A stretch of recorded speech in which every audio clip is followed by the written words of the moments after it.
성도 여러분, 이렇게 청명한 가을 속에서 하나님의 더욱 크신 은총과 자비가 이렇게 있기를 빌겠습니다. 오늘은 경배와 찬양 385장 당신이 지쳐서 기도할 수 없고 부르도록 하겠습니다.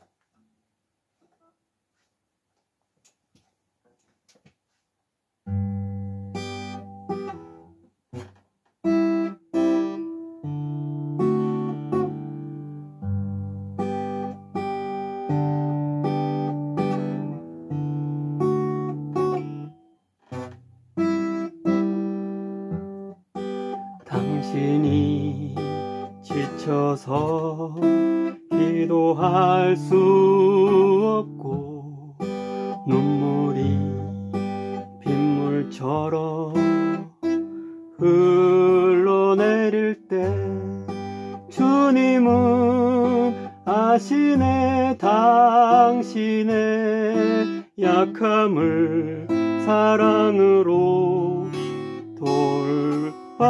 돌봐주시네. 누군가 널 위하여 누군가 기도하네. 내가 홀로 외로워서 마음이 무너질 때 누군가 널 위해 기도하네.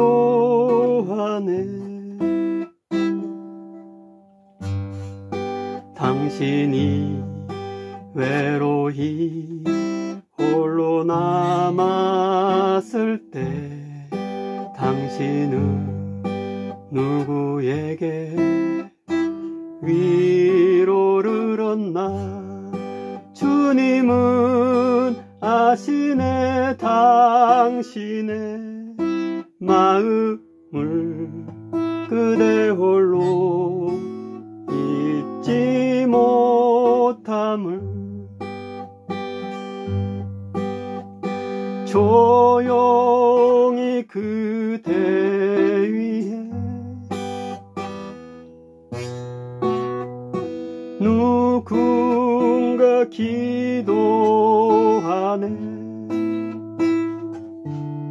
내가 홀로 외로워서 마음이 무너질 때 누군가 널 위해 기도하네.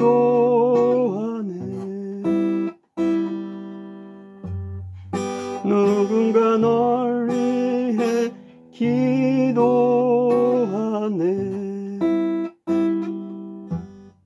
누군가 널 위해 기도하네.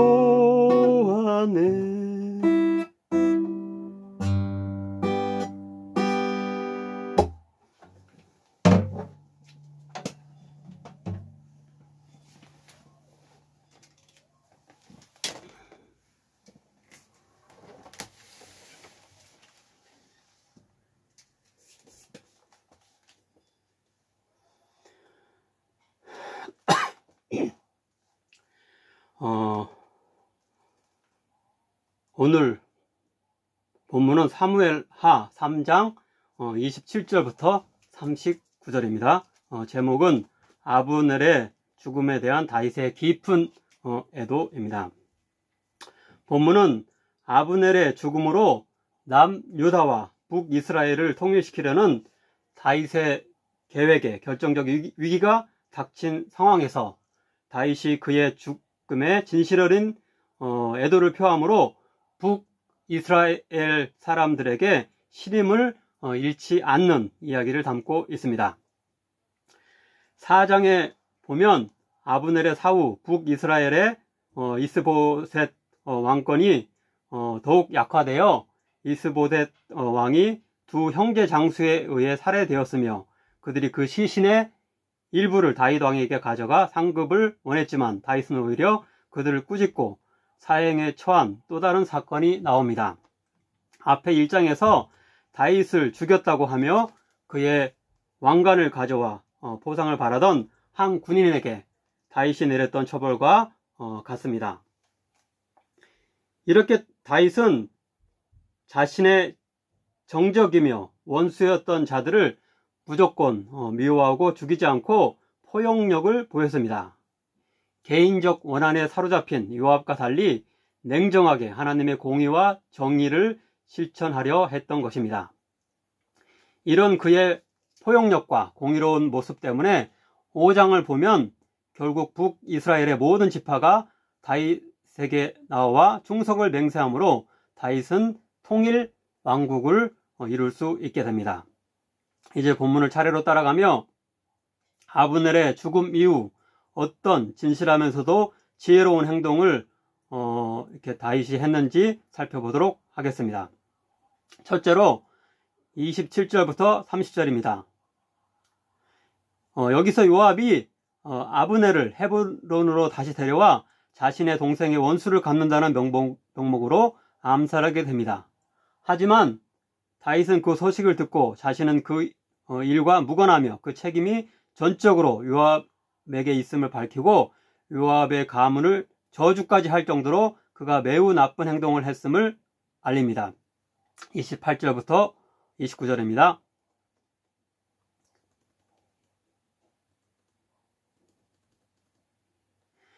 그 후에 다윗이 듣고 넬의 아들 아브넬의 피해에 대하여 나와 내 나라는 여호와 앞에 영원히 무죄하니 그 죄가 요압의 머리와 그의 아버지의 온 집으로 돌아갈지어다. 또 요압의 집에서 백탁병자 곧 성병 환자입니다.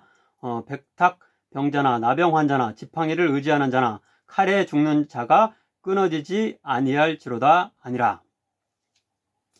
둘째 단락인 31절부터 37절은 다윗이 직접 아브넬을 위한 장례를 헤브론에서 치러주고 진실 어린 애도를 나타내므로 북이스라엘의 지파가 그의 죽음의 책임이 다윗에게는 없다는 것을 알게 되고 그를 좋게 여기게 되었다고 말씀합니다.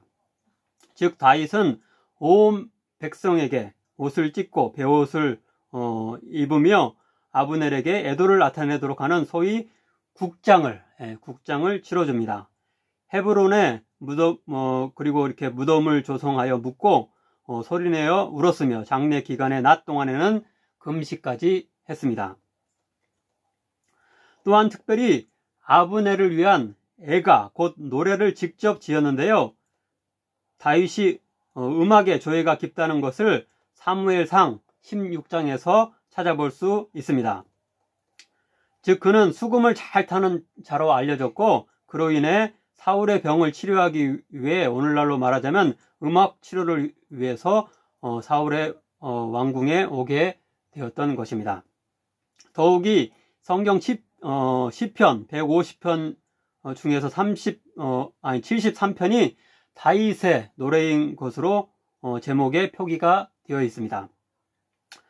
그는 목동으로서 사자와 고음을 제압하고 거인 골리앗을 무너뜨렸으며 수많은 전투를 승리로 이끈 뛰어난 장수인 동시에 감성이 풍부했던 시인이기도 했던 것입니다. 그런 재능을 이때도 발휘하여 애가를 지어 불러서 온 백성이 울게 되었다고 34절 끝부분은 묘사합니다.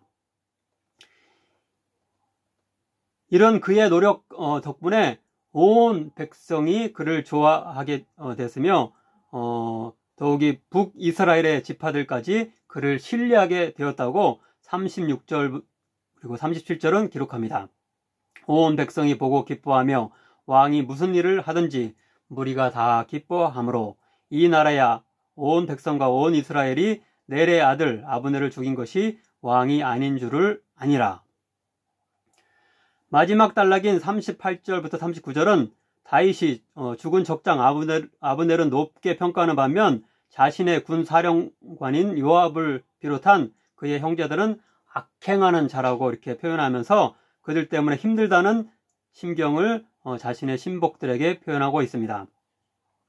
왕이 그의 신복에게 이르되 오늘 이스라엘의 지도자여 큰 인물이 죽은 것을 알지 못하느냐. 내가 기름 부음을 받은 왕이 되었으나 오늘 약하여서 세루야의 아들인 이 사람들을 제어하기가 너무 어려우니 여호와는 악행한 자에게 그 악한 대로 갚으실지로다 하니라.